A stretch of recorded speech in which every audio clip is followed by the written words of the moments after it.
Good afternoon. I'm Terry Catherine Durkis, founder of Opportune Productions. Welcome to our final segment of our three-part classical Easter concert series, Hope, Resurrected. I would like to thank our lead sponsor, AARP, and our concert broadcaster, WMNR Fine Arts Radio. It is because of the generous support of both of these organizations that this concert series was made possible. I would also like to extend a very special thank you to Kate Muth, founder and artistic director of the Neo-Political Cowgirls. You can listen to the complete concert series on Easter Sunday at 7 p.m. on WMNR Fine Arts Radio. The journey of Jesus to the cross and his resurrection has been the subject and inspiration for some of the world's greatest art. Art that has uplifted and inspired us. Art that has connected us. The music in this series tells the crucifixion and resurrection story of Christ, leading us from our long Good Friday into the hope and promise of better days ahead. We present to you now Hope, Resurrected. And we invite you on a musical journey from darkness into light.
The arts are being human. The arts are an expression of who we are. The arts are so imperative to bring beauty, to bring our ability to think about things, our ability to experience an aesthetic and be involved in the depths of whether the swells of the music or the words of a play, the strokes on a painting. The aesthetic is what happens to us then when we leave and how we are in the world. And being able to really commune with a piece of art, no matter the genre, reaches us as humans and changes us. That vibration is what changes us and helps us, again, understand the depths of ourselves and hopefully branch more deeply into a place of curiosity of who that person is and what life is like for that artist or the character in that play. And it really brings us to a new place of understanding and wisdom and primarily comfort. Like, can you imagine being in your home and not having anything on your walls, not being able to listen to music or watch a movie on Netflix, not be able to go someday, hopefully we get to return to the theaters and really watch that energy on stage and something real happening between characters. Like this brings us comfort and understanding, and it roots us in our own humanity and the place in the world, and it helps us understand where we are and how we fit in and what we want, what do our hearts want. So it's magical what the arts do for us. It lifts us, it roots us, It makes us think, helps us understand, and hopefully within it all is a place where we can find each other. You might want to know how we arrived at the program we did. Um, this is being aired in two different ways. One is on radio, so there's no video, and then there is a video version of what we did for this program. But the major thrust was the radio broadcast. That was the genesis of the project. And so we felt that as much variety as possible would suit the listener. And so that's why there are so many different styles. There's a fairly large number of pieces from the Baroque. Handel's Messiah, people think of as a Christmas piece, but it was actually performed during Lent at the time before Easter, and the movements we chose are reflecting on the crucifixion and the fact that Jesus was despised, for instance, in the mezzo aria, and behold and see if there is any sorrow that the tenor sings, and so that we have those. And then we have Bach in the Easter mode, and it's a kind of a lullaby, the piece that has come after Jesus has been raised from the dead. And then we went into the Romantic era, as well as first hitting Mozart and Haydn from the Classic era, and then the Romantic era with Charles Gounod and Rossini and Fauré. These are all opera composers, and so they reflect the operatic style of the mid to the late 19th century. And we chose to include Were You There, which is an African-American spiritual to reflect something of the American spirit that we would want to put forth in this program that's dealing with this hope that we want to all experience as we come out of the pandemic.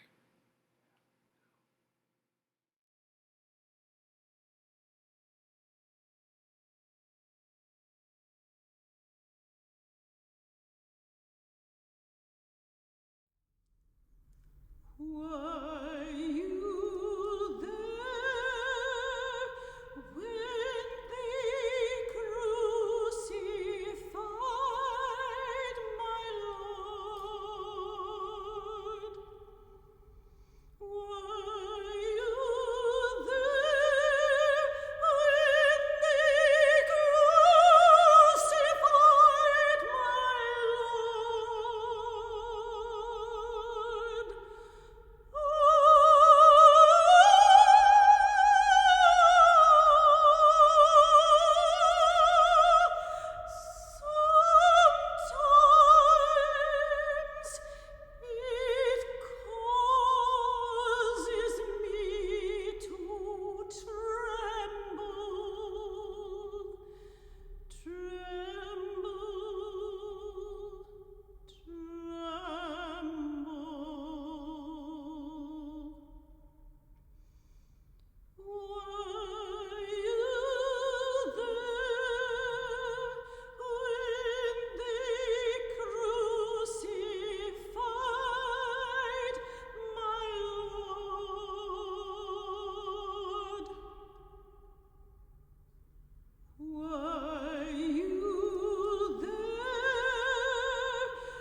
Hi there, I'm Kate Muth. I am the artistic director of the Neo-Political Cowgirls Dance Theater, a not-for-profit company based in East Hampton, New York, and proud supporters of Terry Dierkes, Opportune Productions, and this presentation of Hope Resurrected. We think of art like food. We think of art like air. We think of art like love. Because art, no matter the genre, holds the power to nurture and sustain us, to lift us and to deepen us. We need art in the same way we need anything that helps us to thrive. Thank you for joining us on this musical journey as we together carefully make our way back out into the light. If you like what you hear, please consider making a donation to Opportune Productions today, because your gift will support Terry's next glorious vision that's just around the corner, and you will play an integral part in bringing music to so many, in bringing art and food and love and air through art to all of us who are so hungry to thrive. Thank you, and stay safe. You might wonder about the Haydn and the character of it. It's a very reflective moment in Haydn's setting of these 14 movements. There are 14 different stations of the cross, they're called. If you go into any Roman Catholic church, on the walls, you'll see these different scenes of Christ and the crucifixion. And so the movement that you hear from the Haydn is very poignant, very reflective. It was scored originally for 2 violins and oboe, and then the bass instruments. And in this case, the violins are playing the original parts, and the organ is playing some of the oboe parts. And so it's very different texts from the one of the Inflammatus Est and the Rossini. It's a very inflamed kind of story. Inflammatus has that idea, whereas the Haydn is looking more inward at to what's happening and what Mary is experiencing at the crucifixion.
So we've chosen to do two pieces that are both from pieces called the Stabat Mater. And Stabat Mater is Latin for at the cross, her station keeping. This refers to Jesus' mother, and she was at the foot of the cross at the time of his crucifixion.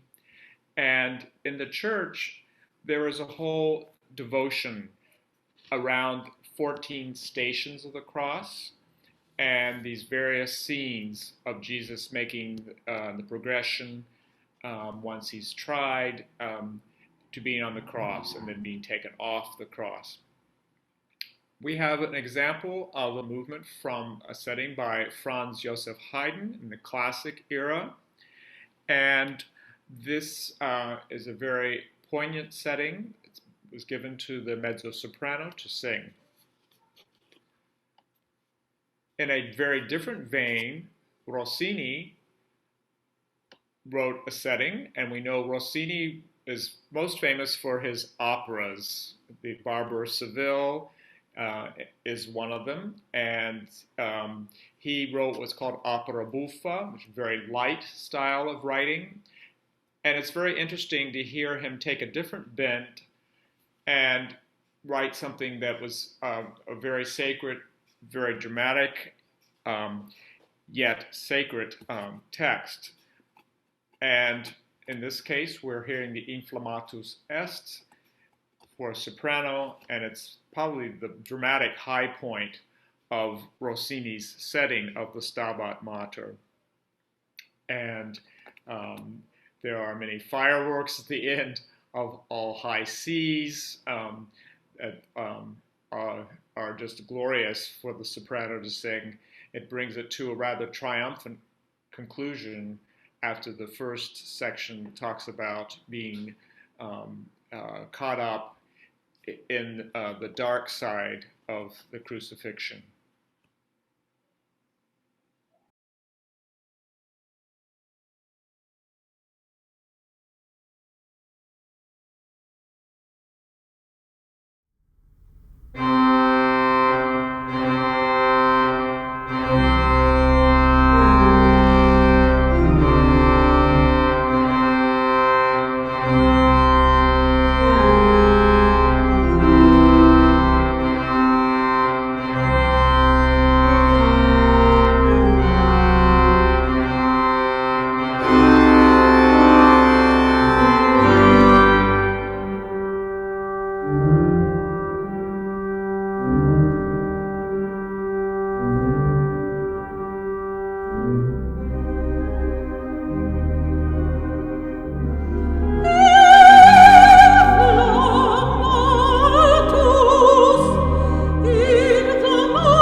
portion of Messiah that the tenor sings for us, Gene Stenger, is actually like a four-piece, it's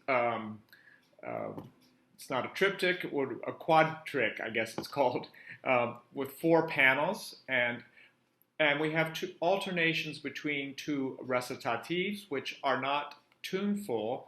They're just projecting a text in a very direct way. And so you have those as the first and the third. And the arias are rather short. The first one, behold and see if there be any sorrow. And the second one, but thou dost not leave into hell, is taking us into a more positive resurrection image. So it's very unusual because most of Messiah arias have a short recit that has no string accompaniment, and then longer arias. But this case, the recits are almost as long as the arias themselves. And so we thought they were unusual enough that it would be of interest to our audience.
But there was no man, neither found he any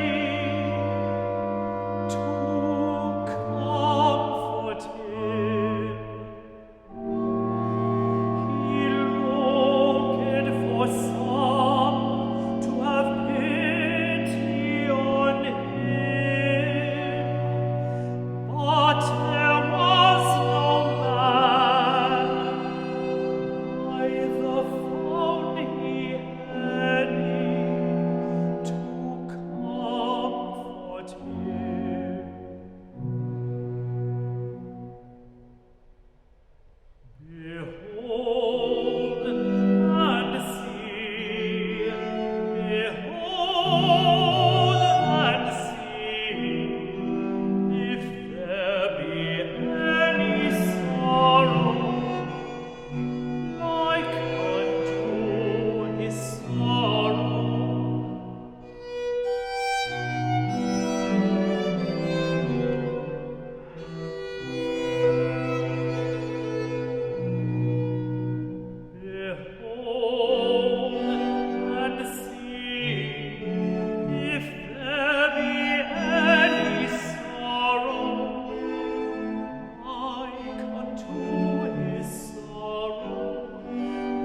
Well, I think that if we were to read, or let's say that years from now, 5 years from now, 10 years from now, 20 years from now, I think that when we go back to 2020, 2021, 21st, where we are, I think that we will see that 2020 was like the Holy Week, was like the Good Friday, but a very long Good Friday, when there was a lot of isolation, fear, struggle.